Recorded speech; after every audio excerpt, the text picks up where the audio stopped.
Hey, what's up, Roxstars? It's Rox coming to you today with the review for Real Housewives of Atlanta, Season 16, Episode 9. So let's get to it, shall we? I say I'm gonna take some time off, y'all. All the cashiers, they was like, somebody stole her truck. It was like you could hear it all throughout the store. This Rox coming to you today with the review for Love and Marriage Detroit, Love and Marriage Huntsville, our book for Real Housewives of Atlanta. Let's get to it, shall we?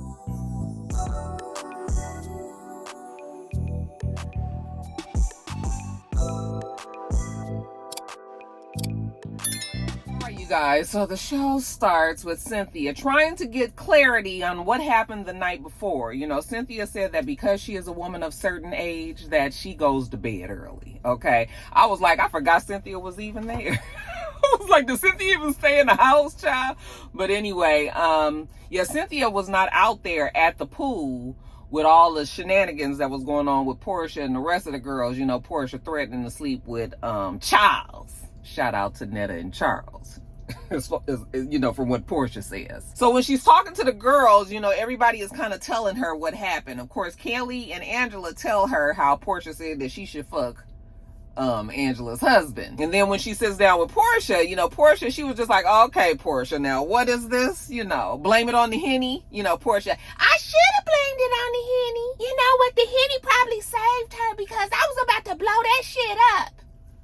Girl, you wasn't about to do nothing because you got the hell up out there real quick. Then she gonna tell Cynthia, you know what, Cynthia, for real, I don't know nothing about that lady's husband, I promise. And I don't plan on repeating anything that has recently come up. I don't know what she meant by that. Do you mean that you're not gonna sleep with her husband? Is that something that's recently come up? Shemia is also there when Porsha is trying to explain what happened. And Shemia was just like, well, I can tell you this. She sent me this long text message.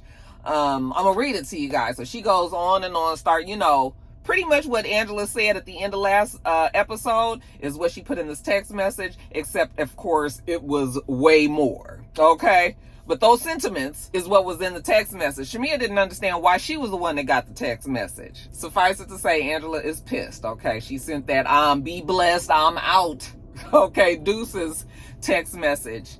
Cynthia's glad she wasn't there. I was like, girl, I'm glad you wasn't there either. Cynthia escaped all of the foolishness. So, all right, y'all got through the Nashville trip. Cynthia's just like, I'm thinking about having you know, she always has her Bailey Q, her annual Bailey Q. So now she's thinking about centering it around Juneteenth now that it's a national holiday. You know, as long as the ladies can come, everybody think you can be okay. You know, we've had some good times at Cynthia's house, okay? That's the next outing that the ladies will be going to. Now, since we're talking about Porsha, let's jump over to Porsha. So we see Porsha with Pilar, and she's decided that she's getting Pilar animal, you know, because, you know, she been asking for a sibling, and I don't know where I could buy one. This dog is gonna have to do. Anyway, she's sitting, and she's actually at her mother's house. You know, she gave her old house, the one that was out there in the same subdivision that Nene lives in. Okay, so she, well, Nene sold that house, but that she used to live in, she gave her mother that house. So she's over there. That's where she is filming. So anyway, her mother is there, of course, her sister is there. You know, we always got to get the conversation that Porsha has with her mother,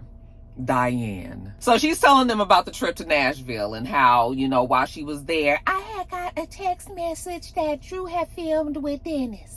They was like, oh God, girl, you lying. Nope, she wishes she was. And then I had to go downstairs and be around this girl. So, you know, her mother was just like, so where does that leave you and Dennis? I know that kind of sounds a little bit like Vanessa, Mel's mother, but they do kind of sound alike, you guys. Anyway, Porsha was just like, I ain't thinking about Drew. It's just that I was hoping that he was going to choose me and Pilar for once. Oh, you want everybody to choose you first, but did you choose Dennis first with everything that went down in the last 3-4 years, Porsha? I really, truly wonder how Porsha feels with the audacity, some of the things that she says. Like, does she even think to herself, like, boy, this kind of sounds a little ironic? You think that she thinks that? I was like, Porsha, girl, you was a ball of nerves, okay? As in, bitch, you got your damn nerves. So she mentions to them how she had talked to them. Remember I told you guys last week that I think that Porsha thought that since she talked to him when they left the little jumping little place,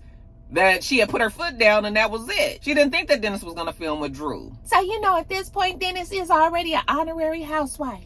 But, you know, I didn't know he was going to be over here backdooring Housewives. Wait, I mean, you know, pause. I didn't mean like he was. Anyway, she's telling them about, the conversation she had about Angela and Charles. I was just mocking, Charles and Nettie. You know how she be saying Charles. I was saying that. And, I don't remember saying I should fuck her husband. Did you guys see how Lauren laughed? Lauren laughed because she knows her sister, and she knows damn well that her sister said that. And then she gonna come lumbering down the stairs like Paul Bunyan. Who called me Big Bird? Who called me Big Bird? So Porsha was just like, I ain't said all of that stuff. I was just, for sure Porsha did say that. So Porsha feels like she should at least be able to be petty every now and again. Shit, Angela did invite Drew to her damn birthday party. And that's the only reason why, I'm not quite as mad at Porsha as I could be. Because Porsha, really, honestly, that was her birthday. Say what you will. Bitch, don't be inviting my enemy to my fucking birthday. Now, later on in the show, we see Porsha, she has the superintendent over. Okay, baby daddy number one, so he comes over and they do have a cool relationship. You can tell. They're getting ready to interview a new nanny. Porsha says that it is important that her and Dennis has a cool working relationship as far as the co-parenting thing is concerned, and they do. We even have him on the confessional. Hell, they gave Ralph a confessional. They got Cynthia on a confessional. We might as well give Dennis one too. The au pair is coming and she is from South Africa. The superintendent was just like, what's an au pair? You about to find out. The lady gets there, she's a young girl, looks South African, I guess, and so, they have flowers and balloons for her, and Porsha's just telling her that, this is the place, this is the baby, these are the people. And, she hopes it's going to be good for her, and the girl tells her that she already has some friends, other au pair friends from South Africa that are here in Atlanta, so it's going to work out well. Porsha, good. Everything going to be good. Okay, so Lauren going to take you to the house. Because, Simon said, get the fuck out of his house. Anyway, Porsha said, I could choose to start World War III with Dennis, but I have decided not to do that, and I'm gonna move on. So anyway, while he's in the confessional with Porsha, she asked the question, and so did the producer, why did you film with Drew after Porsha had asked you to? And he was just like, look, I got to the studio because we was having a session at the studio like we were supposed to. I mean, the film crew was there. What I'm supposed to do? I was not filming per se with Drew. They was there already filming Drew, and I'm doing my work. I mean, he has a point. But Porsha was just like, oh, but you said that she came to the studio, you was gonna sleep with her. And he was like, what? When did I say that? She was just like, oh, wait a minute, hold on. So she gets her phone. So I'm waiting, because you guys know that Bravo, Housewives, they really good with showing text messages. So I'm waiting for them to pop that shit up on the screen. Nothing ever comes up. So she reads out something to him, but I was just like, so how did you get that he was saying that he was gonna sleep with her? Because did he say, I'm gonna fuck Drew? I didn't hear none of those words come out. So, like I said, Porsha's not really studying this too much. She said they get along well. She's holds her arm out, and he was just like, I am not about to dap you up. Now, let's jump over to Kelly. So we see Kelly at a function. We don't know what it is at first with her girls. And she has all of her girls, including her little furry girl. Okay, little Cha-Cha. Actually, it's Cha-Cha's birthday. That's what the event is. Okay, so she's having a little furry dog party for Cha-Cha. She got Cha-Cha's hair all colored, hot pink, She was just like, it's her day.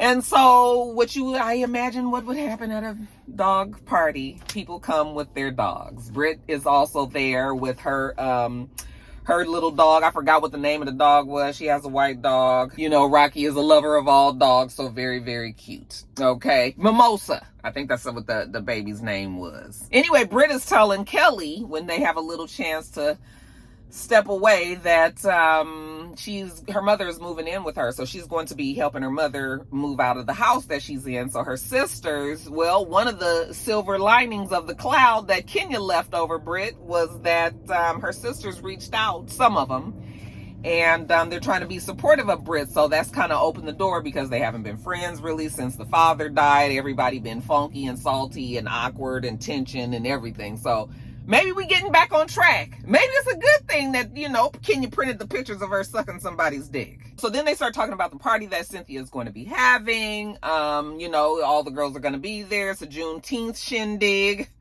Swinging.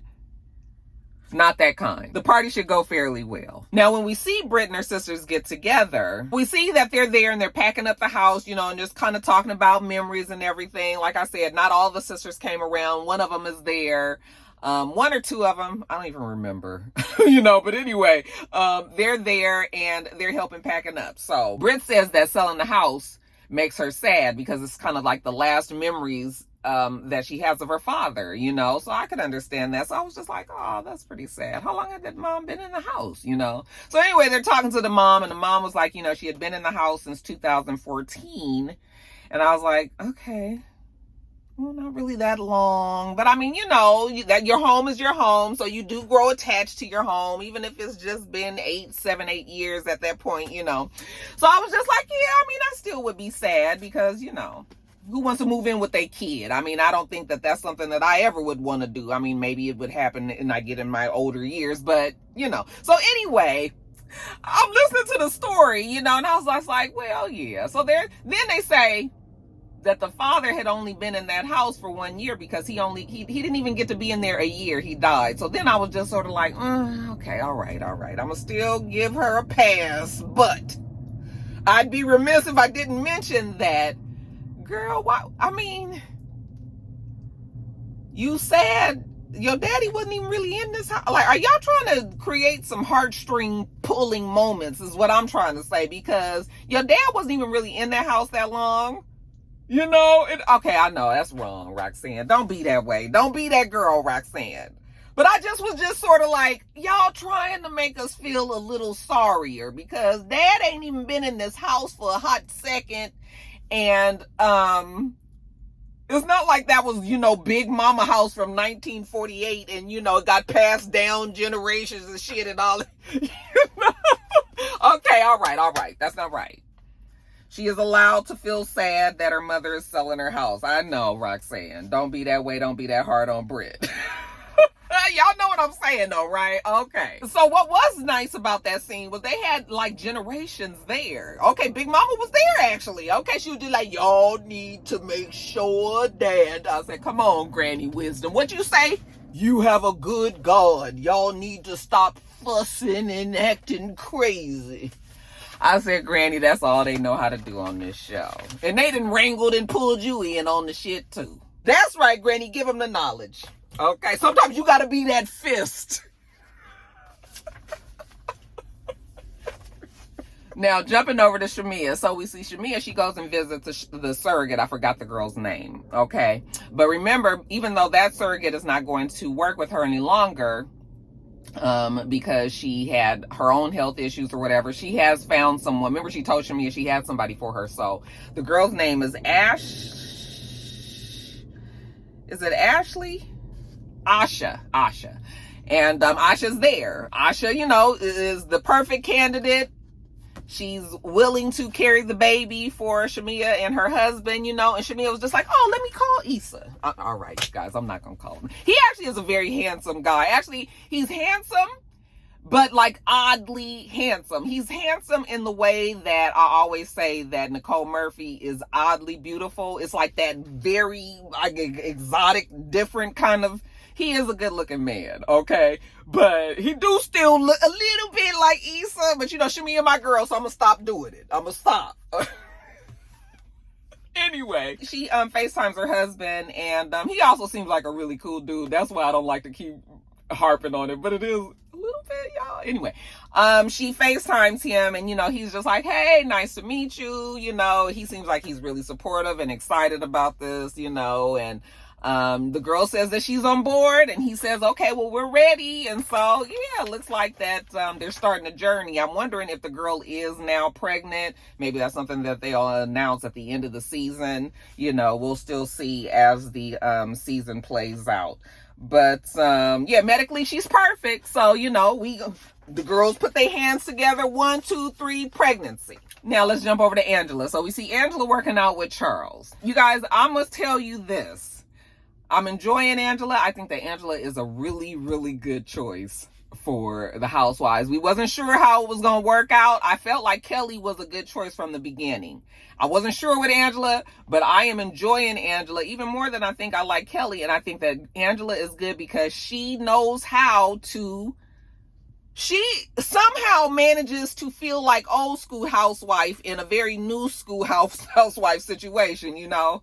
So it's just sort of like, damn, I kind of almost wish that she could have been on the show a few years ago when we had like the heavy hitters on there, that she could have like contended with them, you know, because she's almost outperforming even the new girls, you know, like Angela is the it girl. She's doing well. I'm proud so far. He just really seems like, people don't seem to like Charles. I think that he seems cool to me. You know, people are saying, oh, her husband don't like her and he's unsupportive and all that. And I was just like, he seems like he is just like, listen, that's your thing. That's what you want to do and everything. Like, he ain't gonna get caught up in the bullshit. He'll say what he need to say if he got to say anything, you know. Anyway, so she's trying to tell him about the Nashville trip that she invited Drew. He was just like, no, why you thought that was a smart thing to do if Drew and Porsha don't get along, you know? And she was just like, well, because I want them to get along. And he was just like, and that's stupid. Like, why would you do that? You know, yes, we all agree, Charles, thank you. Angela was just like, well, I just wanted them to get along because what else can she say when the producers told her to do that, you know? So anyway, she was just like, oh, so you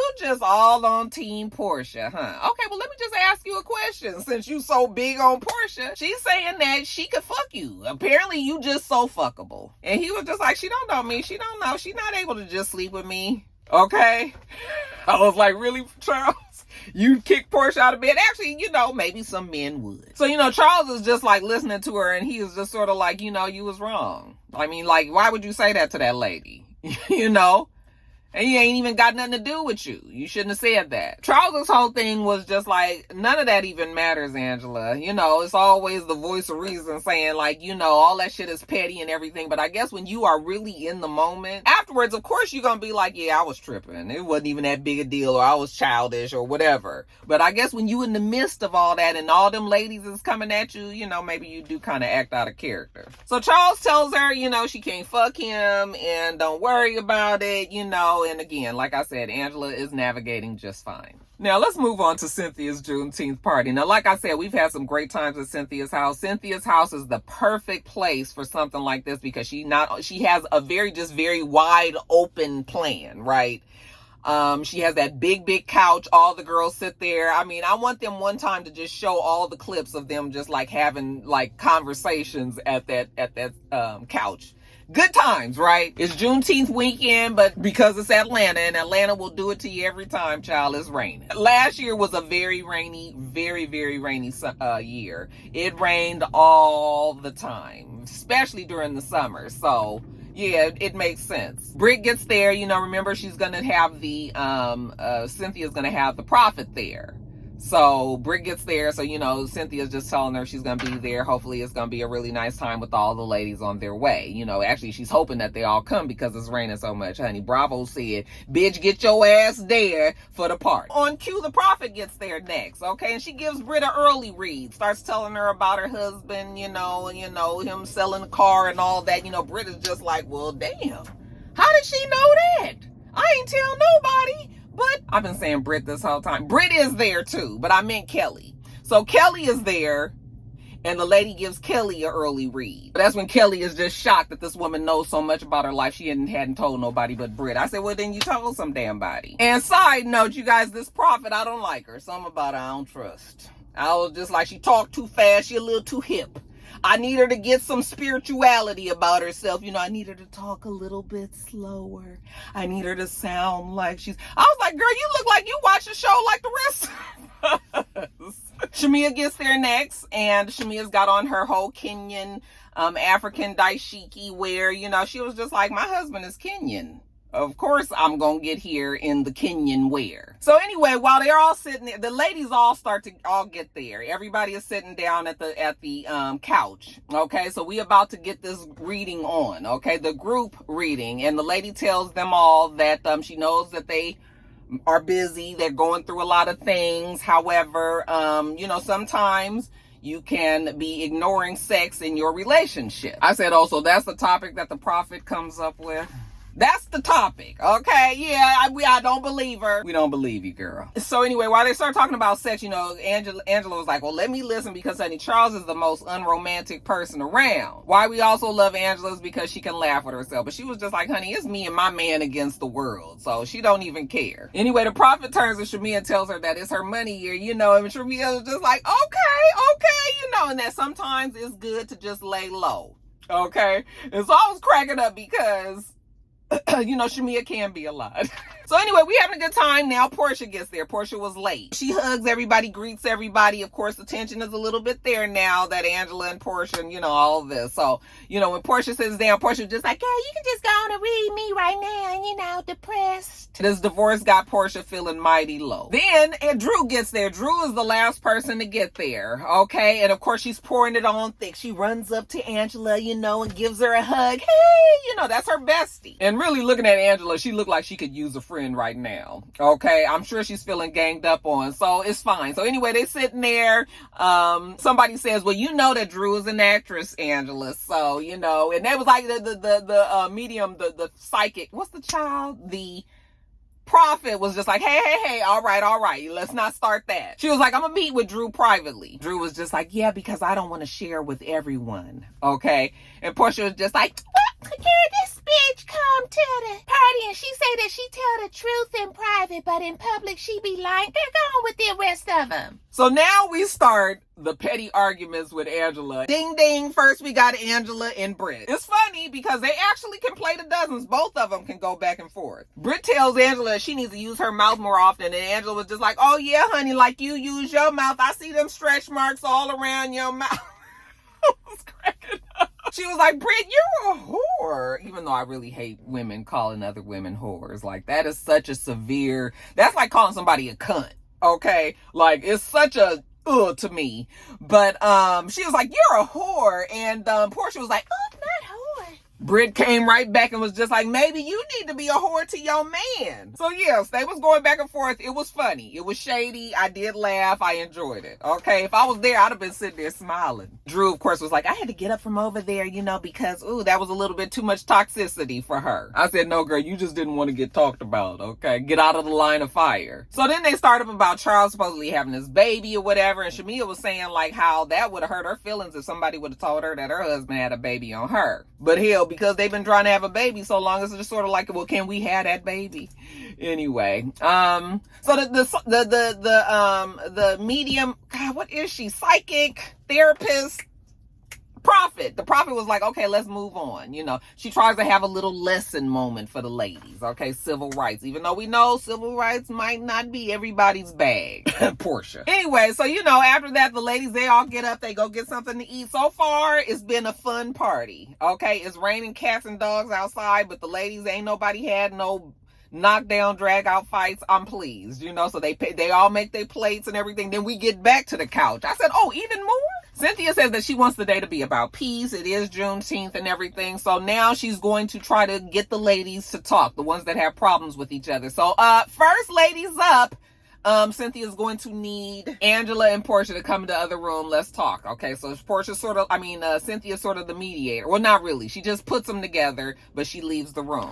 So now we have these two. They sit together. They're talking. Angela just wants to know what all does she know about Charles? Well, let's have a conversation about Charles since he seems to be the man of the moment. Angela was just like, you said you're gonna fuck my husband. You shouldn't have been talking behind my back. Porsha was just like, I wasn't talking behind your back, girl. You supposed to be asleep. Porsha's trying to tell her that she had no idea that she would have been up and listening to all that. She wasn't trying to be shady and everything. And I was like, that's bullshit, Porsha. You knew the layout at the house. You knew you guys was out there loud. It's 1, 2 in the morning. It's very quiet. Of course she's going to hear you guys. The conversation goes well. Looks like Cynthia and Porsha and Angela has kind of worked on what the issues is, and we gonna be good. So Cynthia's like, okay, you guys apologize to each other. Porsha was just like, she ain't apologized to me.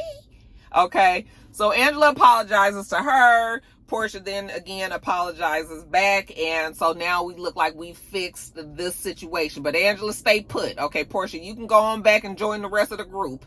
And now we're gonna bring somebody else over here for Angela. Shemia. Okay? I was like, Shemia, what she got to say to Angela? But Shemia wants to talk to her about the text message that she sent. I was like, Shemia, you knew the girl was mad when she left. Of course she was sitting there like, you didn't need to have no conversation with her because you know she just sent that to you because she was pissed and you was the first person she thought of to send it to. Okay? But anyway, Shemia sits down with her and asks her, like, why would you send me that text message? You know, I didn't do anything to you, basically, and I was trying to be there. You know, I want us to be good. I want us to be friends and all. Angela was like, well, I sent it to you because, you know, you are Porsha's closest friend, at least in this group anyway. So, you know, she figured that that's the best way to get the message to her. Angela was like, but you laughed when Shemia said what she said. And in Shemia's defense, like, of course, like, I would have laughed too. I might have well said, girl, that's fucked up or something like that. But, you know, we all in outside, we laughing, we talking, we drinking. I'm not necessarily gonna get mad at the group, because if that's the case, then you should have been mad at everybody that was down there, not just necessarily Shemia. But again, the environment, I wouldn't have been mad at the rest of the girls, because I know myself, I would have laughed. So Shemia apologizes, and now I guess Shemia and Angela are trying to work it out. But yeah, you guys, I feel like the party went well. I felt like this was a good episode. I've been enjoying the season. I haven't felt irritated with anybody.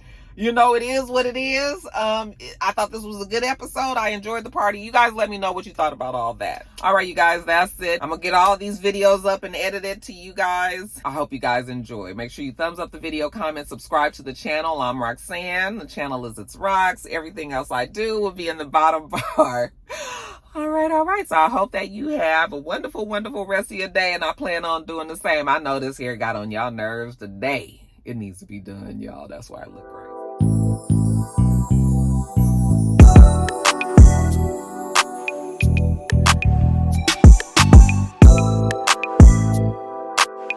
Until next time, Roxstars.